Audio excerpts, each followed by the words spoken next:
Assalamualaikum warahmatullahi wabarakatuh.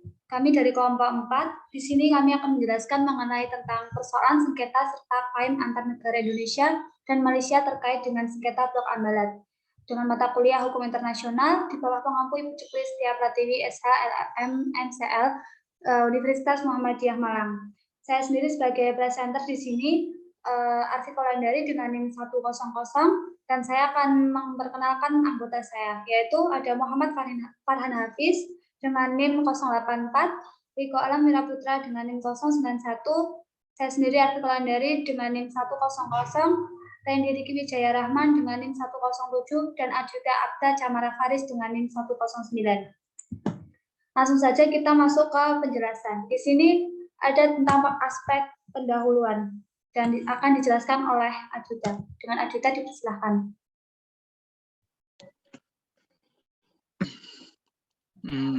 Aspek pendahuluan. Konflik Ambalat bermula sejak tahun 1969. Indonesia dan Malaysia menandatangani perjanjian tapal batas landas kontinen pada tanggal 27 Oktober 1969.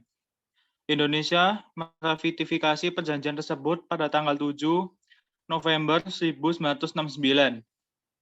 Malaysia memasukkan Ambalat ke dalam wilayahnya pada tahun 1979 secara sepihak. Klaim Malaysia atas Ambalat waktu menuai protes negara-negara tetangga seperti Singapura, Filipina, Cina, Thailand, Vietnam, dan Inggris. Indonesia kemudian mengeluarkan protes pada tahun 1980 atas pelanggaran tersebut. Klaim Malaysia atas Blok Ambalat ini dinilai sebagai keputusan politis yang tidak memiliki dasar hukum. Gambaran histori sengketa di perairan Ambalat. Menurut Indonesia, garis batas yang ditentukan Malaysia melebihi ketentuan garis Z yang telah diatur sejauh 200 mil laut. Klaim Malaysia atas Ambalat disebabkan kandungan minyak bumi yang ada di Blok Indonesia. Keputusan nomor 102 tanggal 17 Desember 2002 memenangkan Malaysia dengan bukti penguasaan dan pengendalian efektif dari gambar historik sengketa di perairan Ambalat halaman 62. Malaysia memang sudah mempunyai kontrol atas kedua pulau tersebut. Ketika Malaysia dijajah Inggris, Inggris pernah melakukan penarikan pajak ke peternak penyu di pulau itu pada tahun 1930-an. Di samping itu, terdapat mercusuar yang bertuliskan dibuat oleh Inggris.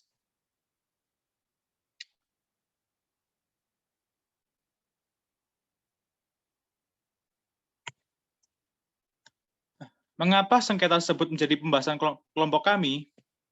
Permasalahan ini sangat menarik untuk dibahas, dikarenakan sengketa ini bisa menjadi pemicu perang antar dua negara, dikarenakan pembahas hak antar batas wilayah, dan juga konflik ini telah berjalan selama dari tahun 1969 sampai dengan 2012.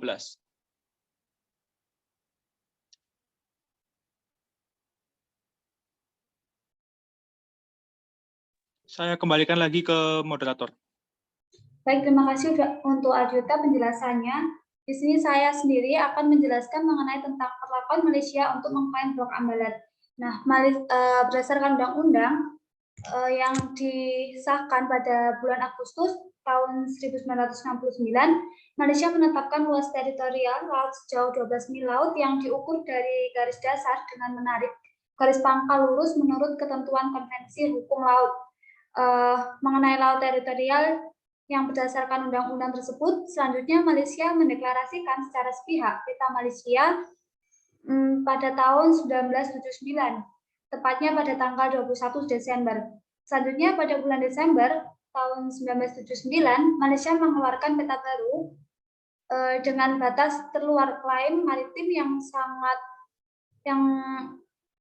yang hanya Malaysia sendiri mengetahui garis pangkal dan titik pangkal untuk menentukan batas wilayahnya. Dalam pergaulan internasional, suatu negara harus memberitahukan titik-titik pangkal dan garis pangkal laut teritorialnya agar negara lain dapat mengetahuinya.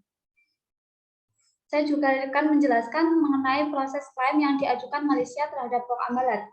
Pada tahun 1979, Malaysia menggunakan peta wilayah Malaysia yang secara unilateral memasukkan wilayah Ambalat sebagai wilayahnya sebagai dasar klaim tersebut. Lalu klaim Malaysia yaitu 12 mil laut yang berada di sekitar Pulau Karang Ambalat. Malaysia mengklaim wilayah di sebelah timur Kalimantan, tepatnya di Kalimantan Timur, itu memiliki dan menyebut wilayahnya Ambalat sebagai Blok XYZ berdasarkan peta yang dibuatnya pada tahun 1979. Pada tahun 1961, Indonesia mulai memberikan konsesi eksplorasi kepada berbagai perusahaan minyak dan sampai sekarang konsesi terus berjalan. Nah, keberhasilan Indonesia memperjuangkan konsep hukum negara kepulauan hingga diakui secara internasional. Namun masalah yang dihadapi Indonesia saat ini terkait dengan kasus Sipadan dan Nikita pada saat berseteru dengan Malaysia dalam kasus 9, Indonesia tidak meminta Mahkamah Internasional memutuskan garis perbatasan laut sekaligus. Dan pada akhirnya pada tahun 1998 Indonesia memberikan konsesi kepada Shell untuk melakukan eksplorasi minyak.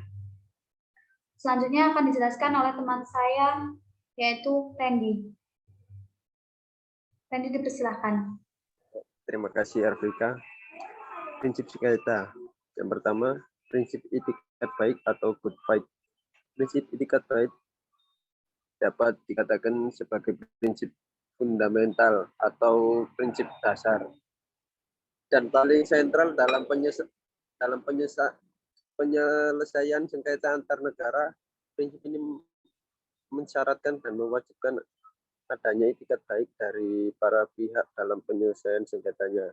Tidak heran apabila prinsip ini dicantumkan sebagai prinsip pertama atau awal yang termuat dalam Manila Declaration atau Section 1 paragraf 1 dalam Treaty of Amity and Cooperation in Southeast Asia atau Bali Concord 1976. Persyaratan itikat baik juga ditempatkan sebagai syarat utama pasal 19 Bali Concord menyatakan the high contraction parties shall have the determination and good fight to prevent disputes from arising.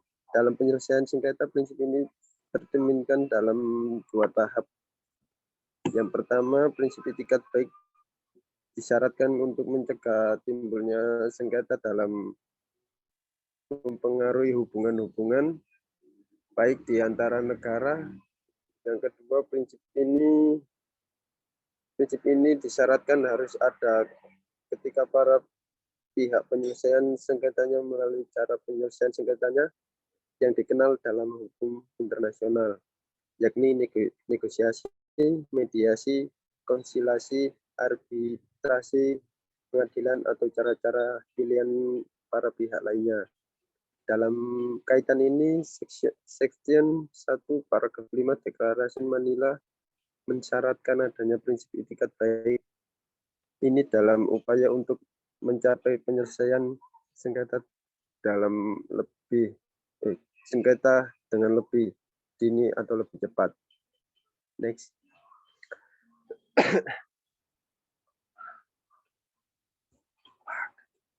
Yang kedua, prinsip larangan penggunaan kekerasan dalam penyelesaian sengketa. Prinsip ini juga sangat sentral dan penting. Prinsip inilah yang melarang para pihak untuk menyelesaikan sengketanya dengan menggunakan senjata atau kekerasan.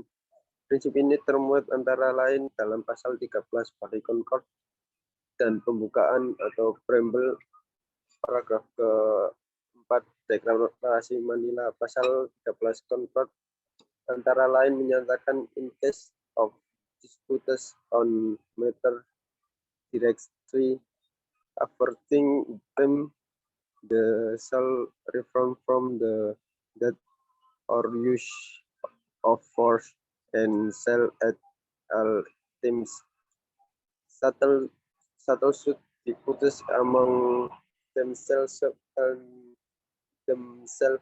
talk friendly negotiation.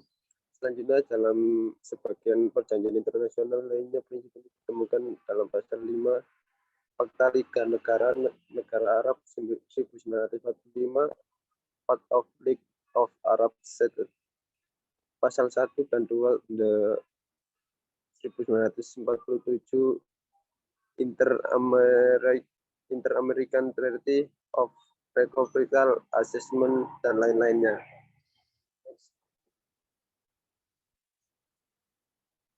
Next, guys.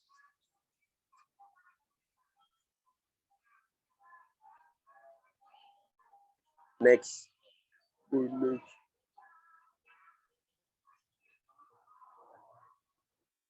Sudah yang ketiga. Prinsip ketiga, prinsip kebebasan memilih cara-cara penyelesaian sengketa. Prinsip penting lainnya adalah prinsip di mana para pihak memiliki kebebasan penuh untuk menentukan dan pilihan memilih cara atau mekanisme bagaimana sengketanya diselesaikan, atau dikenal juga dengan prinsip participle of free choice of means. Prinsip ini termuat dalam pasal 33 ayat 1 Piagam PBB Section 1 paragraf 3 dan 10 Deklarasi Manila, dan paragraf kelima dari Friendly Relation Declaration instrumen hukum tersebut menegaskan bahwa penyerahan sengketa dan prosedur penyelesaian sengketa atau cara penyelesaian sengketa harus didasarkan pada keinginan bebas para pihak. Kebebasan ini berlaku baik untuk sengketa yang terjadi atau sengketa yang akan datang. Selanjutnya saya kembalikan ke moderator. Terima kasih untuk Mas Randy atas penjelasannya. Selanjutnya tentang proses akhir yang akan dijelaskan oleh Mas Riko. Mas Riko, dipersilakan.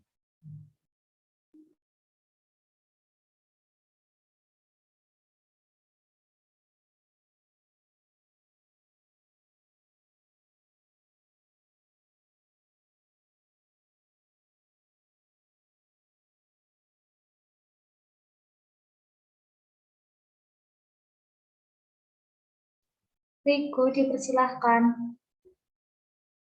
Oh, mohon maaf tadi lupa on mic.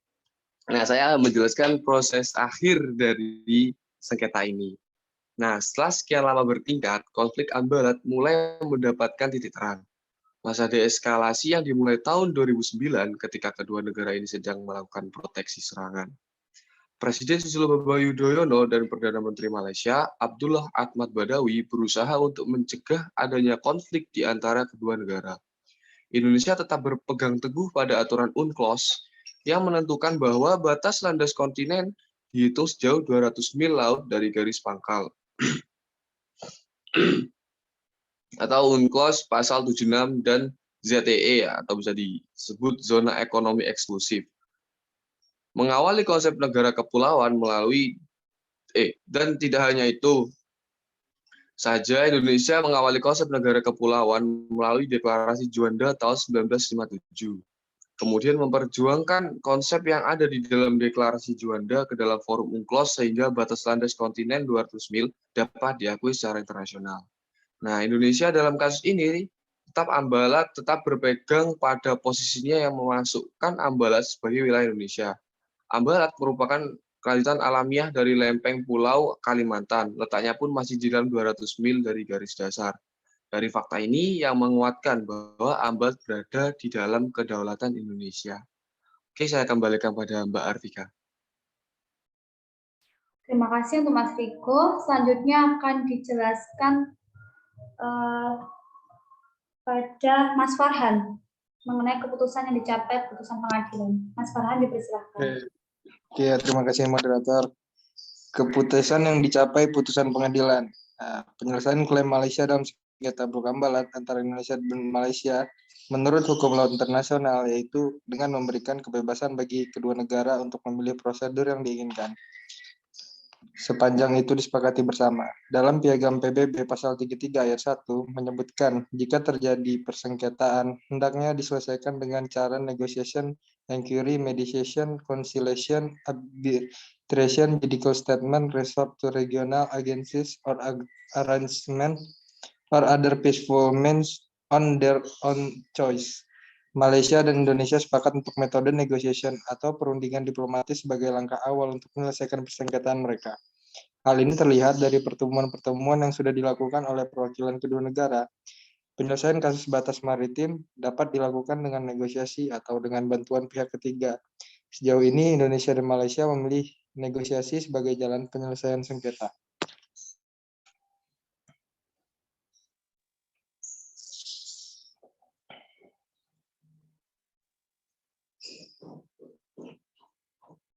Lanjut, moderator.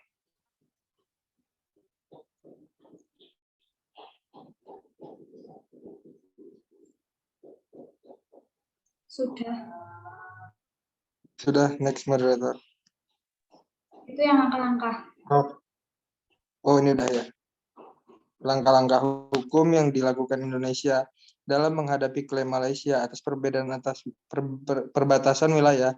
Ambalat terdiri dari strategi diplomasi luar negeri dan pengaturan perundang-undangan. Kementerian Luar Negeri menekankan pada soft diplomasi, yaitu cara penyelesaian masalah secara halus, tetapi tetap mempertahankan misi dengan kuat tanpa merendahkan harga diri bangsa Indonesia. Strategi yang dilakukan oleh TNI AL yaitu menggelar operasi yang dikategorikan sebagai tindakan preventif, stabilitas keamanan di laut, melindungi sumber daya alam dari berbagai pencegahan dan represif atau tindakan yang dapat dilakukan KKP sebagai badan yang mengatur mengenai pengelolaan pulau. Pulau Indonesia yaitu tertib administrasi, pemerintahan, dan memberikan nama pada semua pulau di Indonesia. Sedangkan pada perundang-undangan nasional dianggap masih perlu pengkajian lebih dalam dan perlunya perbaikan. Terima kasih, saya kembalikan ke moderator. Baik, yang terakhir akan dijelaskan oleh Mas Fauzan. Mas Fauzan, dipersilakan. Oke, pembelajaran yang bisa diambil dari sengketa tersebut yaitu Malaysia telah mengabaikan fakta bahwa negaranya adalah negara pantai dan bukan negara kepulauan, sehingga penentuan Pulau Sipadan dan Lijitan sebagai dasar untuk menentukan garis batas maritim dengan menghubungkan titik atau pulau terluar sebagai titik pangkal dan menghitung wilayah maritim sejauh 12 mil adalah tidak relevan karena tidak sesuai dengan kerangka hukum internasional yang sama-sama diakui kedua negara, yaitu UNCLOS pada tahun 1982. Yang kedua, adanya persepsi yang berbeda antara Indonesia dan Malaysia terhadap posisi Ambalat, khususnya pada blok Ambalat dan es Ambalat yang kaya akan sumber daya alam atau minyak. Karena batas wilayah perairan tersebut belum pernah disepakati oleh masing-masing pihak. Isu Ambalat mengemuka karena dipicu oleh pemberian konsensi minyak di daerah sengketa tersebut oleh Malaysia melalui perusahaan minyaknya kepada Shell, perusahaan asal Belanda pada 16 Februari 2005. Dasar pemberian konsensi Malaysia terhadap Petronas karena merasa bahwa blok Migras di perairan Ambalat tersebut adalah sebagai bagian dari wilayah teritorial maritimnya. Selanjutnya adalah saran. Yang pertama, mengedepankan pendekatan diplomasi menyeluruh atau total diplomasi yang melibatkan seluruh komponen diplomasi, baik domestik maupun internasional, baik negara maupun non-negara.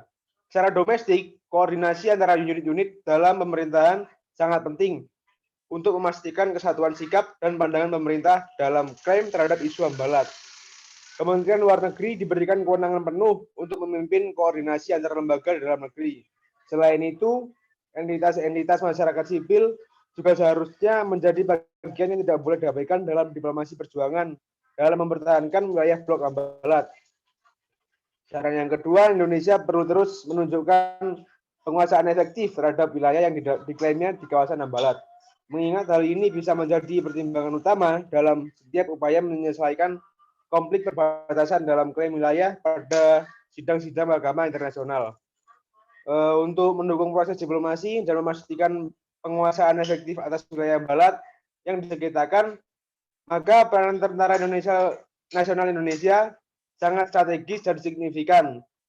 Pemerintah perlu menempatkan pengamanan balat sebagai isu utama dalam rencana jangka pendek pengembangan dan peningkatan kapasitas persenjataan militer TNI, termasuk penempatan personil dan pembaruan alat utama sistem senjata atau alutsista.